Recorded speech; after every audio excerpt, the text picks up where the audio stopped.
নমস্কাৰ প্ৰিয় দৰ্শক, দিনটোৰ আটাইতকৈ বেছি গুৰুত্বপূৰ্ণ খবৰসমূহৰ সৈতে আপোনাক ৰাইজৰ বাতৰিলৈ স্বাগতম জনাইছোঁ। আজি অসমীয়া আঘোণ মাহৰ 22 তাৰিখ আৰু ইংৰাজী 9 ডিচেম্বৰ।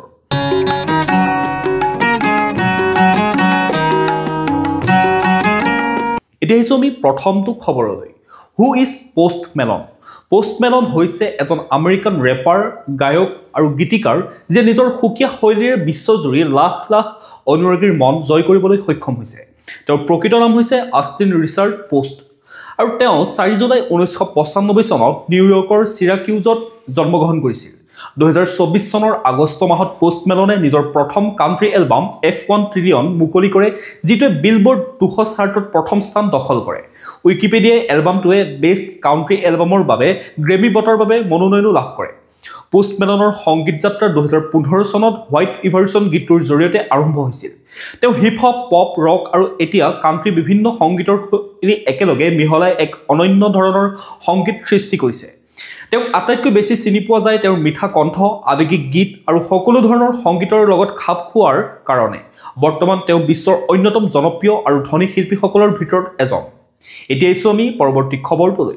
নৱবৰ্ষৰ প্ৰথম দিনটোত মামাই দিব বাবু ভাগিনহঁতক উপহাৰ। কি উপহাৰ পাব ছাত্ৰসকলে? নৱবৰ্ষৰ প্ৰথম দিনটোতে বাবুহঁতৰ বাবে আহি আছে ভাল খবৰ। ভাগিন মইনাহঁতৰ দৰে ভাগিন বাবুহঁতকো মামাই দিব বিশেষ উপহাৰ। ৰাজ্যৰ ছাত্ৰসকলে লাভ কৰিব মাহিলী জলপানী। আজি শ্ৰীমন্ত শংকৰদেৱ কলাক্ষেত্ৰত অনুষ্ঠিত ডক্টৰ বাণীকান্ত কাকতি মেধা বঁটা প্ৰদানৰ আৰম্ভণি অনুষ্ঠানত উপস্থিত থাকি এই কথা জানিবলৈ দিয়ে মুখ্যমন্ত্ৰী ডক্টৰ হিমন্ত বিশ্ব শৰ্মাই। মুখ্যমন্ত্ৰীয়ে লগতে কয় যে অহা 1 জানুৱাৰীৰ পৰা ছাত্ৰসকলৰ বাবে এখন আঁচনি অনা হ'ব, কিন্তু ছাত্ৰীসকলৰ দৰে যেনেদৰে সকলোকে দিয়া হয় ঠিক তেনেকৈ ছাত্ৰসকলক দিয়া নহ'ব। অকল দৰিদ্ৰ আৰু নিম্ন মধ্যবিত্ত শ্ৰেণীৰ ছাত্ৰসকলেহে লাভ কৰিব এই আঁচনি। এই আঁচনি মাহিলী জলপানী হ'ব, ছাত্ৰসকলৰ শিক্ষাত সহায় হোৱাকৈ। এতিয়া আহিছোঁ আমি পৰৱৰ্তী খবৰটোলৈ। প্ৰাণৰ শিল্পী হিয়াৰ আমঠু জুবিন গাৰ্গক আমাৰ মাজৰ পৰা অকালতে হেৰুৱাব লগা হোৱাৰ বেদনা প্ৰতিজন অনুৰাগীৰ মাজৰ পৰা মাৰ নাযাওঁতেই কালি অনুষ্ঠিত হৈ গ'ল বহু প্ৰত্যাশিত পোষ্ট মেলনৰ কনচাৰ্ট। তাৰ মাজতে অখিল গগৈৰ এক বিশেষ পোষ্ট। কি লিখিছে অখিল গগৈয়ে চাওঁ আহক। অখিল গগৈয়ে সামাজিক মাধ্যমত লিখিছে যে মুখ্যমন্ত্ৰী হিমন্ত বিশ্ব শৰ্মা ডাঙৰীয়া, আমি এইটোকে বিচাৰিছিলোঁ। জুবিন গাৰ্গ ছিংগাপুৰলৈ যাওঁতে আমি চৰকাৰৰ পৰা এই নিৰাপত্তা ব্যৱস্থাকে বিচাৰিছিলোঁ।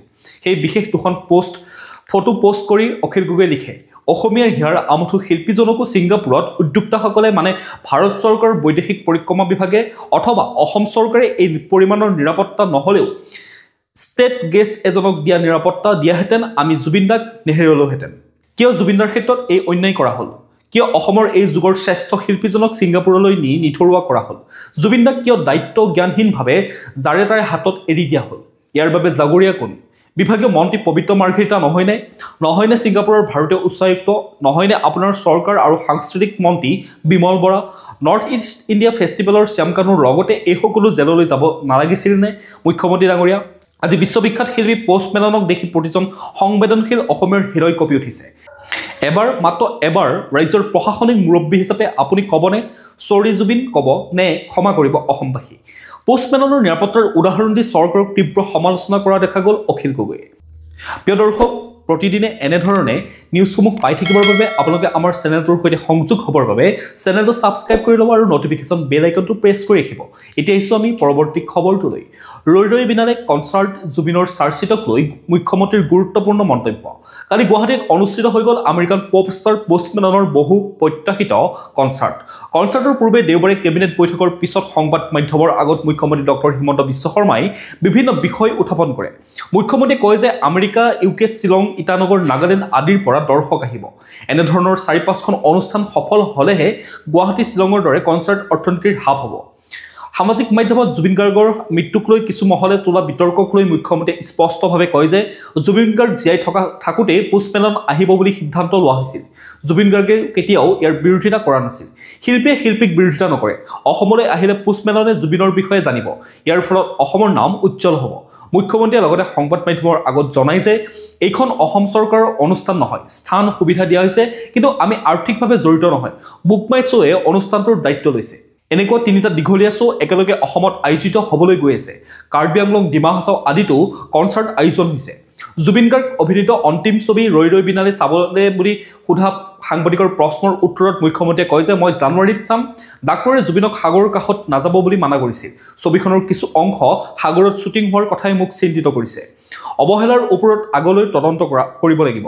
তদন্তত অৱহেলা থকাৰ সম্ভাৱনাৰ বিষয়ে তেওঁ কয় যে ডাক্তৰে লিখিতভাৱে মানা কৰা স্বত্তেও শ্বুটিং পানীত হৈছিল কেনেকৈ। বহুদিন ধৰি বহুতে জুবিনৰ জীৱনক লৈ হেতালি খেলিছিল।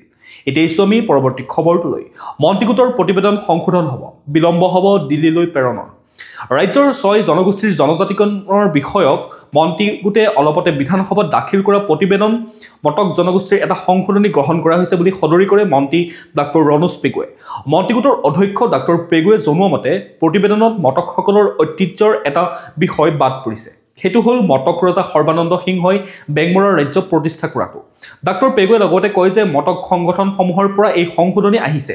আমি এই সংশোধনী গ্ৰহণ কৰিছোঁ। এই সংশোধনী কৰাৰ পাছত মুখ্যমন্ত্ৰী ডক্টৰ হিমন্ত বিশ্ব শৰ্মাৰ অনুমোদন মৰ্মে প্ৰতিবেদন দিল্লীলৈ প্ৰেৰণ কৰা হ'ব। তেওঁ লগতে কয় যে এই প্ৰতিবেদনখনক সকলোৱে যোগাত্মক দৃষ্টিৰে গ্ৰহণ কৰিছে। ইয়াৰ পূৰ্বে জনজাতিকৰণ হ'ব লাগে বুলি কেৱল দাবীটোহে উত্থাপন হৈ আহিছে। দাবীটোৰ উল্লেখেৰে কেইটামান শাৰীহে লিখা হৈছিল। তাৰ বিপৰীতে দাবীটো পূৰণৰ কৌশল কি হ'ব পাৰে সেয়া নাছিল। ডাক্তৰ পেগুৱে পুনৰ কয় যে এই প্ৰতিবেদনত দাবীটো পূৰণৰ এটা ফ্ৰেমৱৰ্ক, ইয়াৰ পূৰ্বে এনে ফ্ৰেমৱৰ্ক নাছিল। আমি এই ফ্ৰেমৱৰ্ক দিল্লীত দাখিল কৰিম। ইতিমধ্যে তালিকাভুক্ত জনজাতিসকলৰ অধিকাৰক ৰক্ষা কৰি বাকীসকলৰ স্বাৰ্থ ৰক্ষা কৰিব পাৰি তাৰ উল্লেখ এই প্ৰতিবেদনত আছে। ইপিনে এই প্ৰতিবেদনক লৈ জনজাতিকৰণৰ দাবী উত্থাপন কৰি অহা জনগোষ্ঠী কেইটাই নিজৰ জনগোষ্ঠীৰ বিশেষজ্ঞৰ দ্বাৰা প্ৰতিবেদনখন আলোচনা কৰি সেই বিষয়ে অৱগত কৰিব আৰু ইয়াৰ বাবে এমাহ সময় লোৱা বুলিও মন্ত্ৰী পেগুৱে সদৰি কৰে।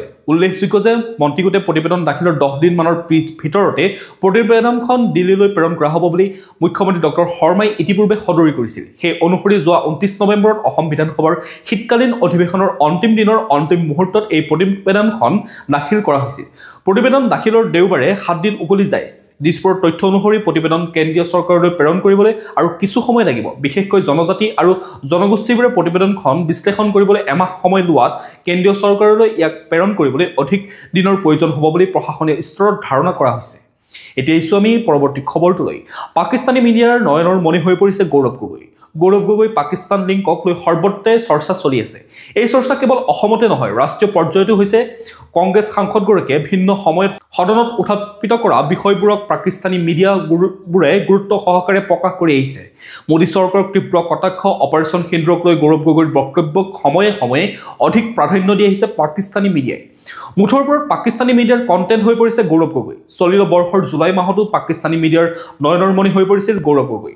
সংসদৰ অধিৱেশনত অপাৰেচন সিন্দুৰত ভাৰতে পোৱা সফলতাক বিফলতা বুলি প্ৰতিপন্ন কৰিবলৈ উঠি পৰি লাগিছিল গৌৰৱ গগৈ।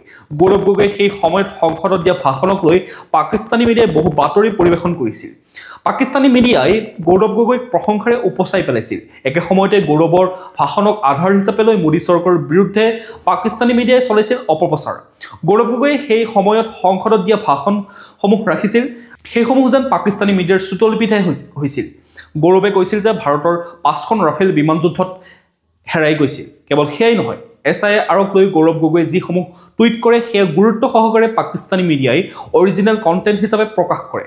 পাকিস্তানী মিডিয়াই গৌৰৱে টুইট কৰাৰ পাছতে নিজৰ প্ৰপাগাণ্ডা চলাবলৈ পুনৰ আৰম্ভ কৰিছে। গৌৰৱ গগৈৰ টুইটক লৈ বিভিন্ন কণ্টেণ্ট বনাই অপপ্ৰচাৰ কৰে পাকিস্তানী মিডিয়াই। গৌৰৱ গগৈ এনে টুইটক লৈ আনকি কিছু পাকিস্তানী নেটিজেনে উল্লেখ কৰে যে এইবাৰ সংসদৰ অধিৱেশনত গৌৰৱ গগৈয়ে মোদী চৰকাৰ যে অগণতান্ত্ৰিক সেয়া প্ৰমাণ কৰি দিব।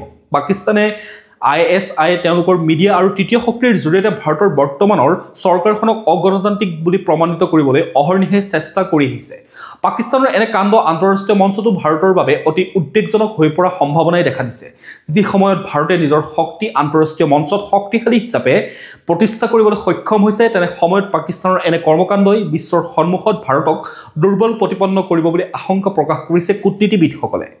এতিয়া আমি পৰৱৰ্তী খবৰটোলৈ। 6ষ্ঠ, 7ম আৰু 8ম শ্ৰেণীত অসমৰ বুৰঞ্জী আৰু ভূগোল বাধ্যতামূলক, কেবিনেটৰ সিদ্ধান্ত। মুখ্যমন্ত্ৰী হিমন্ত বিশ্ব শৰ্মাৰ অধ্যক্ষতাত দেওবাৰে দিছপুৰৰ লোকসেৱা ভৱনত ৰাজ্য চৰকাৰৰ সাপ্তাহিক কেবিনেট বৈঠক অনুষ্ঠিত হয়। কেবিনেট বৈঠকত কেইবাটাও গুৰুত্বপূৰ্ণ সিদ্ধান্ত গ্ৰহণ কৰা হয়। বৈঠকৰ অন্তত কেবিনেটৰ সিদ্ধান্তসমূহ সংবাদমেলযোগে সদৰি কৰে মুখ্যমন্ত্ৰী ডক্টৰ হিমন্ত বিশ্ব শৰ্মাই। কেবিনেটৰ সিদ্ধান্ত সন্দৰ্ভত মুখ্যমন্ত্ৰীয়ে কয় যে শিলচৰৰ ডলু চাহ বাগিচাত নিৰ্মাণ হ'ব গ্ৰীণফিল্ড এয়াৰপৰ্ট বিমানবন্দৰ প্ৰাধিকৰণক ৩,০০০ বিঘা ভূমি আবণ্টন চৰকাৰৰ কম সময়ৰ ভিতৰতে কেন্দ্ৰীয় চৰকাৰৰ কেবিনেটে এই প্ৰকল্পত দিব অনুমোদন মিছন বসুন্ধৰাৰ জৰিয়তে ১২০০ পৰিয়ালক ভূমি আবণ্টনৰ সিদ্ধান্ত Assam logistic and warehousing policy 2025ত অনুমোদন অসম অভিযান্ত্ৰিক মহাবিদ্যালয়ত নতুন প্ৰকল্প নিৰ্মাণৰ অনুমোদন ২৪৩ কোটি টকাৰ ব্যয়েৰে নিৰ্মাণ কৰা হ'ব এই প্ৰকল্প ডিমা হাছাওৰ ৮৮৪টা পৰিয়াললৈ চৰকাৰী পুঁজি প্ৰদানত অনুমোদন ৪-লেনযুক্ত পথৰ বাবে ভূমি আবণ্টনৰ ধন পাবলৈ বাকী আছিল এই পৰিয়ালসমূহে কাৰ্বি আংলঙত ৩৩৫ কোটি টকাৰ ব্যয়েৰে নিৰ্মাণ হ'ব নতুন সৈনিক স্কুল অসম বুৰঞ্জী আৰু ভূগোলৰ বিষয় বাধ্যতামূলক হ'ব পাঠ্যক্ৰমত ষষ্ঠ সপ্তম আৰু অষ্টম শ্ৰেণীৰ বাবে এই পাঠ্যক্ৰম এতিয়া এইছো আমি পৰৱৰ্তী খবৰটোলৈ খিলঞ্জীয়াৰ প্ৰভুত্ব সৰ্বকালৰ বাবে সুৰক্ষিত কৰিবলৈ আছুৱে গ্ৰহণ কৰিব সংকল্প কলিয়াবৰত 10 ডিচেম্বৰত অনুষ্ঠিত হ'ব আছুৰ কেন্দ্ৰীয় শ্বহীদ দিৱস অহা 10 ডিচেম্বৰত কলিয়াবৰত অনুষ্ঠিত হ'ব সদৌ অসম ছাত্ৰ সন্থাৰ কেন্দ্ৰীয় শ্বহীদ দিৱস এই দিৱসতে অসমত খিলঞ্জীয়া মানুহৰ প্ৰভুত্ব সৰ্বকালৰ বাবে নিৰ্ণায়ক হ'ব পৰাকৈ শক্তিশালীভাৱে ভৱিষ্যতৰ কৰ্মপন্থা নিৰূপণ কৰিব আছুৱে ভৱিষ্যতে শক্তিশালীভাৱে আগুৱাই যাবলৈ সংকল্প লোৱা হ'ব বুলি মন্তব্য কৰিছে আছুৰ মুখ্য উপদেষ্টা ডক্টৰ সমুদ্ৰ কুমাৰ ভট্টাচাৰ্যই দেওবাৰে নিশা কলিয়াবৰৰ কৰিটোলৰ কলিয়াবৰ কেন্দ্ৰীয় ছাত্ৰ সন্থাৰ কাৰ্যালয়ত উপস্থিত হৈ ঐতিহাসিক গান্ধী খেলপথাৰত সভাগৃহত অন্যান্য বিষয়সমূহৰ বুজ লয় আছুৰ মুখ্য উপদেষ্টাগৰাকীয়ে ইয়াৰ পিছতে সাংবাদিকৰ আগত বৰ্তমান অসমৰ জটিল পৰিৱেশৰ বিষয়ে মন্তব্য কৰি ছাত্ৰ নেতাগৰাকীয়ে কয় যে অসম আন্দোলনৰ সময় যিমান জটিল আছিল এতিয়া সময় আৰু ভয়াৱহ জনবিন্যাসৰ পৰিৱৰ্তন হ'ল এই সময়ত আমি সকলোৱে সংকল্প ল'ব লাগিব যে এইখন অসম আমাৰ ইয়াত খিলঞ্জীয়া মানুহৰ প্ৰভুত্ব থাকিব লাগিব জাতীয় শ্বহীদসকলে যি কাৰণে প্ৰাণ বিসৰ্জন দিছিল সেই লক্ষ্যত উপনীত হ'ব পৰাকৈ পুনৰ দৃঢ়তাৰে আগবাঢ়ি যাবৰ কাৰণে শ্বহীদ দিৱসত কাৰ্যপন্থা গ্ৰহণ কৰা হ'ব এতিয়া এইছো আমি পৰৱৰ্তী খবৰটোলৈ পোষ্ট মেলনৰ পিছত এইবাৰ গুৱাহাটীত ৱাকা গাৰ্ল মুখ্যমন্ত্ৰীৰ পৰৱৰ্তী পৰিকল্পনা চাকিৰা সোমবাৰে বিশ্বৰ সংগীতৰ যাদুকৰী কণ্ঠৰ লহৰ হালিলে জালিলে গুৱাহাটীখন কিয়নো দেশৰ ভিতৰতে প্ৰথমবাৰৰ বাবে গুৱাহাটীত অনুষ্ঠিত হ'ল পোষ্ট মেলনৰ কনচাৰ্ট ৰাজ্য চৰকাৰৰ কনচাৰ্ট টুৰিজিমৰ অংশ হিচাপে প্ৰথমবাৰৰ বাবে অসমলৈ আহিছে বৰ্তমানৰ বিশ্বৰ সংগীত প্ৰেমীৰ অন্তৰে অন্তৰে সংগীতৰ জংকাৰ তোলা মেলন আনহাতে পোষ্ট মেলনৰ অনুষ্ঠানৰ পূৰ্বে মুখ্যমন্ত্ৰী ডক্টৰ হিমন্ত বিশ্ব শৰ্মাই কৰিছে এক গুৰুত্বপূৰ্ণ মন্তব্য পোষ্ট মেলনৰ অসম আগমনে ৰাজ্যৰ অৰ্থনীতিত ব্যাপক অৰিহণা যোগাব বুলি দৃঢ় বিশ্বাসী মুখ্যমন্ত্ৰী একাংশই এই অনুষ্ঠানৰ বিৰোধিতা কৰাৰ মাজতে মুখ্যমন্ত্ৰীয়ে এনেধৰণৰ অনুষ্ঠানৰ পোষকতা কৰি ভৱিষ্যতে ইয়াৰ অধিক পোষকতাৰ কথা উল্লেখ কৰে লগতে আগন্তুক বছৰত আন্তঃৰাষ্ট্ৰীয় তাৰকা সংগীত শিল্পীক অসমলৈ আমন্ত্ৰণ জনোৱাৰ পৰিকল্পনাৰ কথাও ঘোষণা কৰে মুখ্যমন্ত্ৰীয়ে এইবাৰ গুৱাহাটীলৈ আহিব প্ৰখ্যাত সংগীত শিল্পী চাকিৰা এই মন্তব্য মুখ্যমন্ত্ৰী ডক্টৰ হিমন্ত বিশ্ব শৰ্মাৰ সোমবাৰে সংবাদ মাধ্যমৰ আগত মুখ্যমন্ত্ৰীয়ে ঘোষণা কৰে ৱাকা গাৰ্লক অসমলৈ আমন্ত্ৰণ জনোৱাৰ পৰিকল্পনাৰ কথা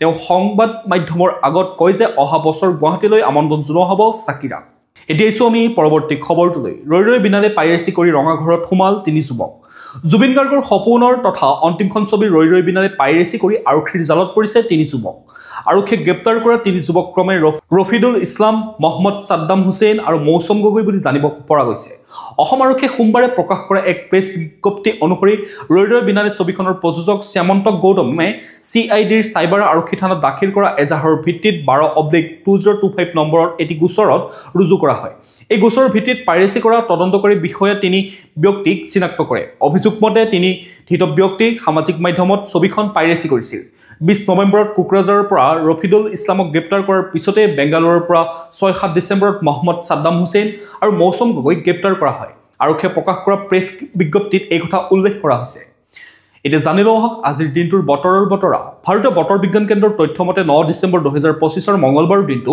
অসমৰ বতৰ শীতৰ প্ৰভাৱ বৃদ্ধি পোৱাৰ সম্ভাৱনা আছে দিনটোৰ সৰ্বোচ্চ তাপমাত্ৰা 24 ডিগ্ৰী চেলছিয়াছ হ'ব আৰু ৰাতিৰ সৰ্বনিম্ন তাপমাত্ৰা 10 ডিগ্ৰী চেলছিয়াছ হ'ব সূৰ্যোদয় হ'ব 5:59 আৰু সূৰ্যাস্ত হ'ব আবেলি 4:31 এতিয়া এইছো আমি ৰাষ্ট্ৰীয় গুৰুত্বপূৰ্ণ খবৰসমূহৰ মাজলৈ সাৱধান চৰকাৰৰ পেন কাৰ্ড ডাউনলোডৰ ভুৱা ইমেইল প্ৰচাৰ চৰকাৰে দেশৰ নাগৰিকসকলক পেন কাৰ্ড ডাউনলোড কৰিবলৈ আহ্বান জনোৱা বুলি বহুলভাৱে প্ৰচাৰিত এটা ইমেইলৰ সত্যতা কেন্দ্ৰীয় চৰকাৰে অস্বীকাৰ কৰিছে প্ৰেছ ইনফৰমেশ্যন ব্যুৰোৰ তথ্য পৰীক্ষণ গোটে এই ইমেইলটোক ভিত্তিহীন বুলি অভিহিত কৰিছে চৰকাৰৰ তৰফৰ পৰা স্পষ্ট কৰি দিয়া হৈছে যে এই ইমেইলটো সম্পূৰ্ণ ভুৱা আৰু ইয়াৰ সৈতে চৰকাৰৰ কোনো সম্পৰ্ক নাই প্ৰচাৰিত ইমেইলটোত দাবী কৰা হৈছিল যে চৰকাৰে দেশৰ নাগৰিকসকলৰ বাবে পেন কাৰ্ড ডাউনলোড কৰাটো বাধ্যতামূলক কৰিছে লক্ষণীয় যে এই ইমেইলত প্ৰায় এক সন্দেহজনক লিংক সংযোগ কৰা থাকে য'ত ক্লিক কৰিলে উপভোক্তাৰ ব্যক্তিগত তথ্য চুৰি হোৱাৰ সম্ভাৱনা থাকে নাগৰিকসকলক তেওঁলোকৰ বিত্তীয় তথা আন যিকোনো ধৰণৰ সংবেদনশীল তথ্যৰ বিষয়ে জানিবলৈ বিচৰা এনে ধৰণৰ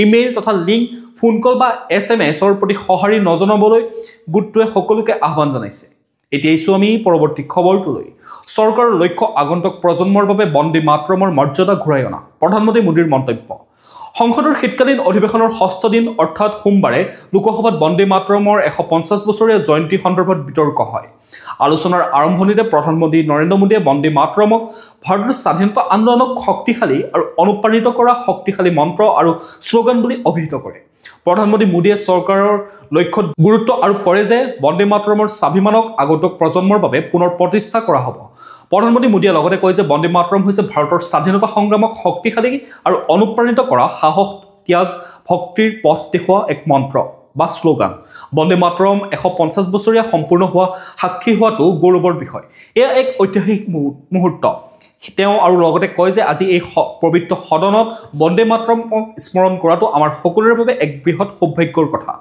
এতিয়া আইছো আমি পৰৱৰ্তী খবৰটোলৈ কলকাতাত ব্ৰিগেড গ্ৰাউণ্ডত 5 লাখ লোকে একেলগে কৰিলে গীতা পাঠ কলকাতাৰ ঐতিহাসিক ব্ৰিগেড গ্ৰাউণ্ডত আজি দুপৰীয়া লাখ লাখ লোকে একেলগে গীতা পাঠত অংশগ্ৰহণ ল'লে সনাতন সংস্কৃতি সংসদ নামত অস্থায়ী এই সামূহিক গীতাপাঠ কাৰ্যসূচী আয়োজন কৰা হৈছিল এই আয়োজনৰ উদ্দেশ্য আছিল সাধাৰণ লোকলৈ সনাতন ধৰ্মৰ মূল ভাৱনা আৰু গীতাৰ সাৰ্বভৌমিক বাৰ্তা প্ৰেৰণ কৰা কাৰ্যসূচী অধ্যক্ষতা কৰিলে মহামণ্ডলেশ্বৰ স্বামী জ্ঞানানন্দজী মহাৰাজে এতিয়া আইছো আমি খেল জগতৰ খবৰসমূহৰ মাজলৈ মিষ্টাৰ আসাম খিতাপ কিৰণ টাইমলৈ আৰু মিছ আসাম মামনি দাসলৈ জুলাইত প্ৰথমবাৰৰ বাবে ৰাজ্যিক ভিত্তিক অনুষ্ঠিত মিষ্টাৰ আৰু মিছ আসাম দেহশ্ৰী প্ৰতিযোগিতাৰ সফল সামৰণি পোন প্ৰথমবাৰৰ বাবে AAPSA/IFWB/IBBFFৰ তত্ত্বাৱধানত আৰু জুনাই চিয়াং ফিটনেছ চেণ্টাৰৰ আতিথ্যত জুনাই কৃষ্টি ভৱন প্ৰাংগণত দুদিনীয়া বৰ্ণাঢ্য কাৰ্যসূচীৰে আয়োজিত অসম ভিত্তিত মিষ্টাৰ আৰু মিছ আসাম দেহশ্ৰী প্ৰতিযোগিতাৰ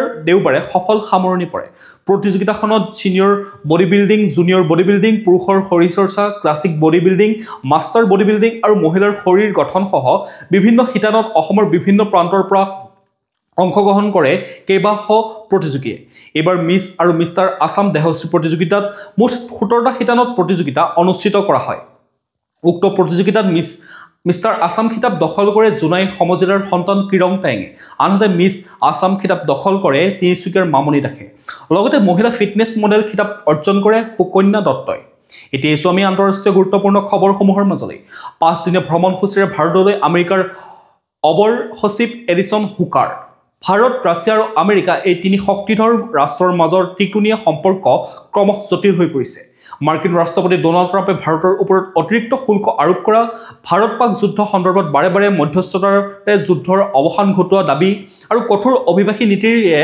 ভাৰতৰ ওপৰত চাপ সৃষ্টি কৰি ভাৰতক বন্ধু ৰাষ্ট্ৰ ৰাছিয়াৰ সৈতে সম্পৰ্কৰ বান্ধোন অধিক কটকটীয়া কৰি তুলিছে যোৱা বৃহস্পতিবাৰে আৰু শুকুৰবাৰে দুদিনীয়া ভ্ৰমণসূচীৰে ৰাছিয়াৰ ৰাষ্ট্ৰপতি ভ্লাদিমিৰ পুটিনে ভাৰত ভ্ৰমণ কৰি যোৱা কাৰ্যই এই ক্ষেত্ৰত বিশেষ তাৎপৰ্য বহন কৰিছে পুটিনৰ ভাৰত ভ্ৰমণৰ পিছতে 5 দিনীয়া ভ্ৰমণসূচীৰে দেওবাৰে ভাৰতলৈ আহিছে আমেৰিকাৰ বিদেশ দপ্তৰৰ ৰাজনৈতিক বিষয়ৰ অপৰ সচিব এডিছন হুকাৰ তেওঁ এই ভ্ৰমণ কালছোৱাত ভাৰতৰ বিভিন্ন উচ্চপদস্থ বিষয়ৰ সৈতে বৈঠকত মিলিত হ'ব মাৰ্কিন দূতাবাসৰ সূত্ৰৰ পৰা জানিব পৰা মতে অহা বৃহস্পতিবাৰলৈকে ভাৰতত থাকিব এডিছন হুকাৰ দুইখন দেশৰ মাজত বাণিজ্য চুক্তিসহ একাধিক গুৰুত্বপূৰ্ণ বিষয়ত আলোচনা কৰিব তেওঁ এই সময়ছোৱাতে তেওঁ বেংগালুৰুলৈও যোৱাৰ কথা বেংগালুৰু ভ্ৰমণকালতে তেওঁ ভাৰতৰ মহাকাশ গৱেষণা সংস্থা ইছৰোৰ কাৰ্যালয়লৈ যাব তেওঁ ভাৰতৰ বিদেশ সচিব বিক্ৰম মিশ্ৰিৰ সৈতে আলোচনাত মিলিত হ'ব কৃত্ৰিম বুদ্ধিমত্তা আৰু মহাকাশ গৱেষণাৰ ক্ষেত্ৰত দুইখন দেশৰ মাজত সহযোগিতাৰ বিষয়ে আলোচনা কৰিব উল্লেখযোগ্য যে চলিত সপ্তাহতে আমেৰিকাৰ বাণিজ্য প্ৰতিনিধি ৰিক সুইজাৰে ভাৰত ভ্ৰমণলৈ অহাৰ কথা আছে সেই সময়তে ভাৰত মাৰ্কিন বাণিজ্য চুক্তি চূড়ান্ত হ'ব পাৰে 10 পৰা 12 ডিচেম্বৰ পৰ্যন্ত 3 দিনৰ ভিতৰতে ভাৰত মাৰ্কিন বাণিজ্য চুক্তিৰ প্ৰথমটো স্তৰ চূড়ান্ত কৰা হ'ব পাৰে বুলি ধাৰণা কৰা হৈছে এতিয়া আইছো আমি পৰৱৰ্তী খবৰটোলৈ অৱশেষত ধূলিৰ লগত মিলিল বিশাল নিষিদ্ধ সাম্ৰাজ্য অৱশেষত ধূলিৰ সৈতে মিলি গ'ল ম্যানমাৰৰ নিষিদ্ধ এখন সাম্ৰাজ্য মানৱ সৰবৰাহৰ পৰা আৰম্ভ কৰি অনলাইন প্ৰবঞ্চনালৈ অনেক ভয়ংকৰ অপৰাধীৰ নিৰাপদস্থলী স্বৰূপ মেকঙৰ কে পাৰ্কত শেহতীয়াভাৱে অভিযান চলালে সামৰিক বাহিনীয়ে বোমাৰে উৰুৱাই দিয়ে এই নিষিদ্ধ সাম্ৰাজ্য অৱশ্যে অভিযানৰ আগতীয়া উমান পাই অপৰাধী চক্ৰসমূহে সামৰিক বাহিনী কে পাৰ্কত উপস্থিত হোৱাৰ পূৰ্বে উঠাও হয় এই নিষিদ্ধ ব্যৱসায়িক সাম্ৰাজ্যৰ কাহিনী ৰহস্য উপন্যাস বা চলচ্চিত্ৰৰ লেখীয়া দেখাত কোনো ব্যৱসায়িক সাম্ৰাজ্য যেন লাগিলেও কে পাৰ্কত দৰাচলতে চলিছিল বিভিন্ন নিষিদ্ধ বেহাহে এই পাৰ্কখন দক্ষিণ পূব এছিয়াৰ সৰ্ববৃহৎ অপৰাধী সাম্ৰাজ্য আছিল প্ৰিয় দৰ্শক আজিৰ দিনটোৰ গুৰুত্বপূৰ্ণ খবৰসমূহ আছিল ইমানেই আপোনালোকে যদি এতিয়াও আমাৰ চেনেলটো ছাবস্ক্ৰাইব কৰি ল'ব পাহৰি গৈছে অনুগ্ৰহ কৰি চেনেলটো ছাবস্ক্ৰাইব কৰি ল'ব লগতে নটিফিকেশ্যন বেল আইকনটো প্ৰেছ কৰি ৰাখিব যাতে প্ৰতিদিনে আপোনালোকে আমাৰ নিউজৰ ভিডিঅ'ৰ আপডেটসমূহ পাই থাকে লগতে ভিডিঅ'টো যদি চাই ভাল পালে এটা লাইক কৰি থৈ যাব আৰু কমেণ্টত আপোনাৰ মতামত দিবলৈও নাপাহৰিব কাইলৈ পুনৰ একে সময়তে লগ পোৱাৰ প্ৰতিশ্ৰুতিৰে আপোনাক বহুত বহুত ধন্যবাদ জ্ঞাপন কৰিছোঁ